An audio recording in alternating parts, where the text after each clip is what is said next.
Hello party people. I'm gonna tell you why, just like the title of this video, why Kyrie Irving is a bad friend. So, if we look at right now, right, Kyrie is 30 years old. So, he's basically middle age, sorta, close to that, by basketball standards, sports in general.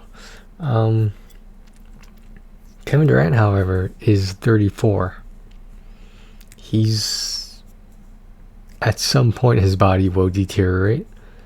He's still got, I would imagine, a couple, probably few, maybe more good years left in him. But the thing is, LeBron has set the standard for like how old you can play, and LeBron seems older than he really is. LeBron is my age. He was born in 1984, so he's 38 years old.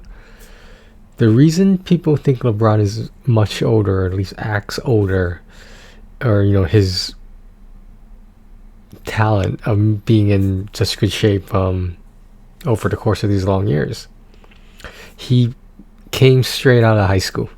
LeBron came straight out of high school into the NBA. Going from high school basketball to the NBA,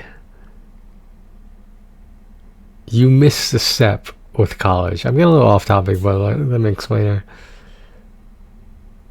You're not supposed to develop as easily if you were playing college ball, because college ball is, let's be real, college ball is probably the level closest to what the NBA is in American colleges and universities.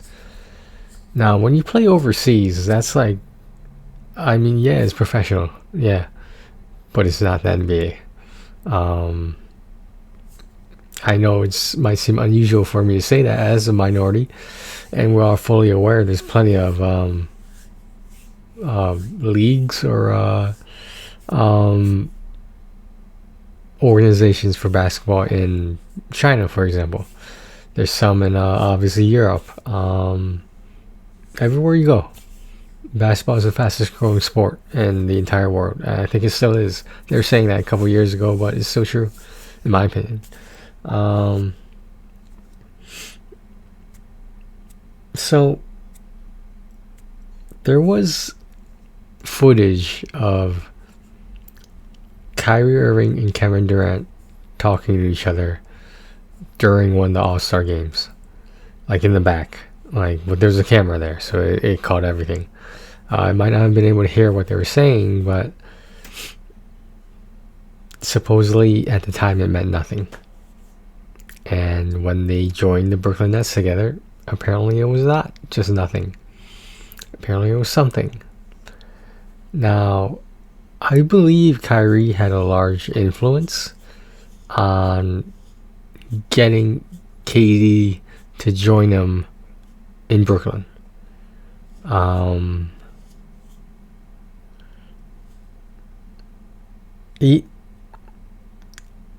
So they do this little handshake thing with the pinky swear, which seems kind of suspicious, but hey, whatever.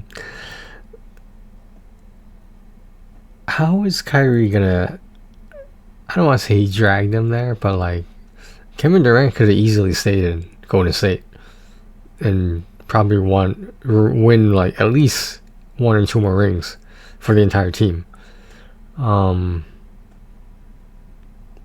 Now, when KD left after the Achilles, he was obviously sitting on the bench during his first season as a Brooklyn Nets. Seems kind of, I'm not sure why he just, I guess it makes sense to just go somewhere else if you want to be traded, but he didn't need to be traded because I believe he was a free agent. Now he's not a free agent. That's why that monumental trade happened. Do I think Kyrie and KD are on good terms? I think they like to think they're on good terms, but I don't want to say KD is the victim here, but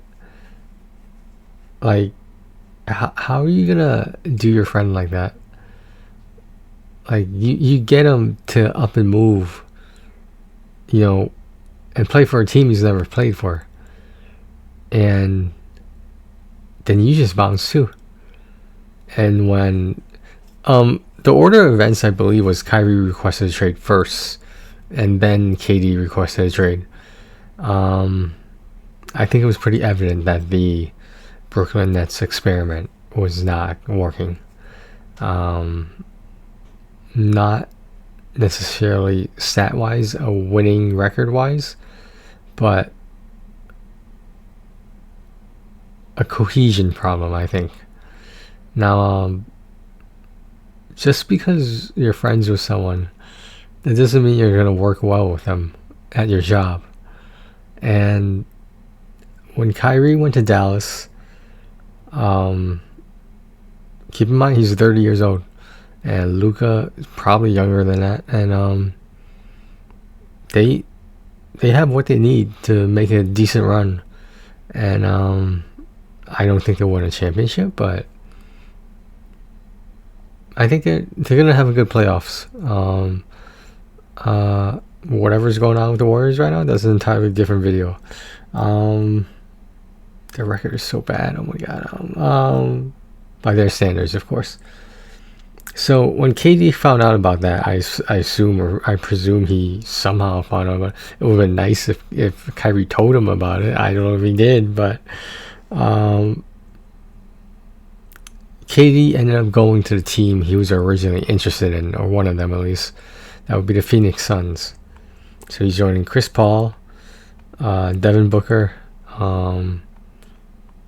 that center's name that I can't remember, and now Kevin Durant is there. Did both Dallas and Phoenix, did they have to give up a lot of pieces just to get quote-unquote superstars? I mean, yeah, that's the nature of a big trade like that. Have the Phoenix Suns ever won a championship? I don't know. First time for everything. It will be very interesting to see how Dallas faces Phoenix, whenever that might be, and who will be guarding Kevin Durant.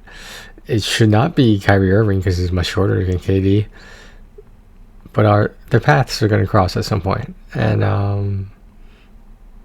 I don't know if there's going to be bad blood there or not. I don't think there will be, but KD is an interesting person when he feels threatened, when he feels like he's being criticized wrongly. He becomes sort of a different person, in my opinion. Just look at his social media. That's all I'm going to say about that. So yeah, I mean, Kyrie is like, I feel like he uses people. Okay, in all fairness, Kyrie, excuse me, went through a lot in his personal life with the death, I believe, of his father and grandfather, both within close proximity of each other in terms of time. I mean, you get therapy for that. You don't become somewhat manic, how his behavior seemed like it was. And there were talks about him retiring, and like he just didn't seem to like basketball anymore. And there's plenty of athletes out there who play a sport and they don't like it. They just want the fucking money. I mean, the fame, the money, the status. I don't know. There are talks about Kyrie going to the Lakers to meet up back with LeBron. I knew that wasn't gonna happen. Come on. After that whole spiel on First Take, where Kyrie asked to be on a First Take show to address some issues, why do I have to tell him? That's what Kyrie said about LeBron. Why do I have to tell him? Why does he have to know? I think that was when you first noticed Kyrie wasn't quite the Kyrie that people knew back in Cleveland. he was more outspoken. He was more radical. I mean, he was a flat earther. He believed the earth was flat. No comment. Anyway, yeah, Kyrie is, he's, I don't want to say he's not all there, or like he's suffering, or maybe he just doesn't handle certain issues well. But that doesn't give you the right to someone you call a friend to ask them to come with you to a new team, and like then just say like, well, no one really knows the exact words, obviously, that exchanged between them, but what was the point of Brooklyn at all then? Why did they even go there in the first place? It didn't seem realistic. If they just didn't go there, everything would have been better. They wouldn't have wasted 2 years of their lives. I mean, were they getting paid? Of course, but were they happy? I don't think Kyrie and maybe even KD have been happy in a long time. I think it's going to take a championship for either of them to kind of put things in perspective and realize, you know, maybe I'm friends with this person, I just don't like playing basketball with them. But hey. Alright. Thanks for watching, guys. That's just, another basketball video in a long time. Alright. Take care of yourselves and each other.